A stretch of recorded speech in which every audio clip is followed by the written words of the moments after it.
with overpriced necessities, illustrating how corruption directly impacts the cost of living. Among the items in the cart are rice level 300 per kilo. Corruption is one of the biggest abuses in the Philippines. It exists at all levels, government and agencies, draining public funds, wasting public assets, attaining inequality and the caricature, the rate of corruption, illustrates how corruption works in the Filipino people one figures of the victim. The center of this image is giant labor corruption goes way back and represents as increase in money and resources. Meanwhile, unemployed workers is being crushed under its rule, symbolizing how ordinary citizens suffer under corrupt leaders. The field is being faced by politicians and business titans, representing how corruption tries to push those in power to society. Attached to the workplace are created expensive necessities like overpriced rice, high electricity bills, and so on, showing how corruption lowers economic hardship. In the background, public services like hospitals and schools are shown in a clear reinforcing the idea that corruption diverts resources away from where they are delivered. This case will explore the meaning behind the scenes, the real world where consequences of corruption in the Philippines, and possible solutions going forward. The page is an obvious metaphor for greed and excess. It represents corrupt officials who exploit government resources for personal gain. The six muscle side analyzes how this deeply enriched corruption in Philippine society. It has growing up that is very in the self-made we have made an obvious metaphor for greed and excess. It represents corrupt officials who exploit government resources for personal gain. The six muscle side symbolize how it basically entrenched corruption in the Philippine society. It was grown up by the case of embezzlement, bribery, and unethical behavior. Beneath the page, a team of overworked Filipino workers struggles to support its youth. This character represents everyday Filipino who suffers from low wages, high taxes, and rising living costs, all while government officials enrich themselves.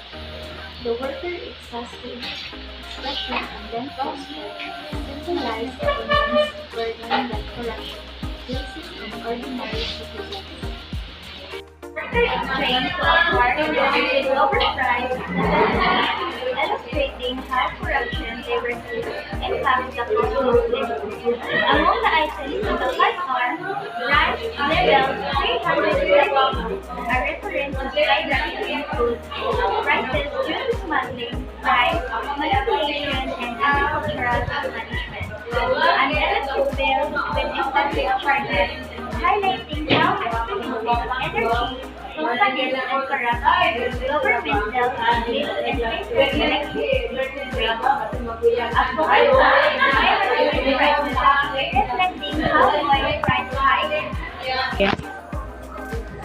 Nicholas and we are the main change of art with overpriced necessities, illustrating how corruption directly impacts the cost of living. Among the items is Mary Joy Dualan and We Are the The sinking jeepney, the traditional Filipino jeepney, have submerged in water.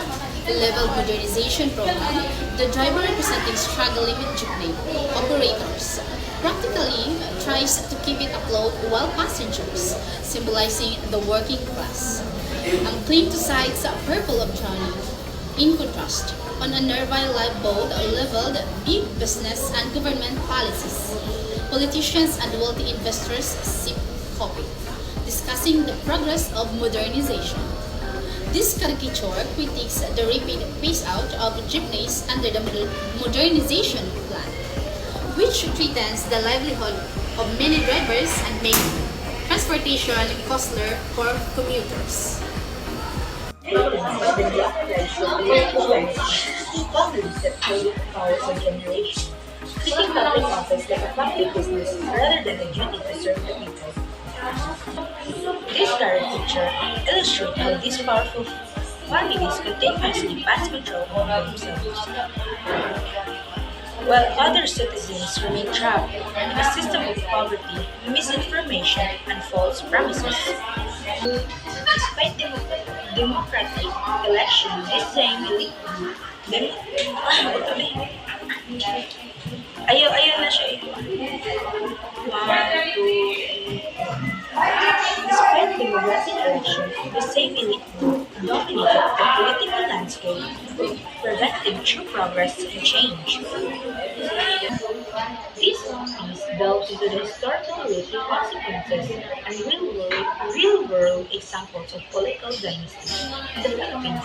It examines how they manipulate voters, control wealth, and hinder democracy while offering insight into possible reforms. At the center of the at the center of the caricature is a colorful yet sinister fishing carousel. Instead of children, it carries the same group of political families who took turns holding it to a button labeled power.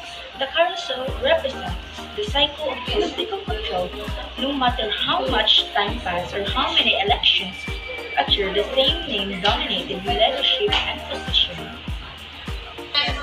The characters in the carousel are labeled with historical names that resembles real political dynasties. Marcos represents the Marcos family whose roots date back to Ferdinand Marcos' dictatorship in 1960s and whose influence continues today. Duterte symbolized the Dutertes who have maintained control over Davao City for decades and it's expanded their reach to national politics. Arroyo, a reference to Arroyo family with former President Gloria Macapagal Arroyo, remains influential in Congress long after presidency. Aquino, a play on the Aquino family, one of the most powerful political clans in modern Philippine history. This figure smiles and waves, giving illustration of democracy, but in reality, they are simply passing power among themselves. Below the carousel, a group of desperate voters is shown pushing the ride forward. Some of them clench sacks of rice and envelopes of cash, symbols of vote buying and political patronage. Where politicians secure votes by offering materials incentives. Other wears blindfold label misinformation and disinformation, representing how fake news and propaganda manipulate public perception. In the background, a young Filipino graduates watch helplessly, holding a sign that says, "Where's my future?" This character represents the youth who often find themselves limited opportunities due to political stagnation, corruption, and prioritization of self-serving policies over real economic development. Political dynasties are no modern phenomenon. Even before arrival of the Spanish, the archipelago was ruled by datos who passed leadership to their sons. The Spanish colonialized the Philippines. They reinforced their system by appointing local elites as intermediate mid, stop, system by appointing local elites as intermediaries.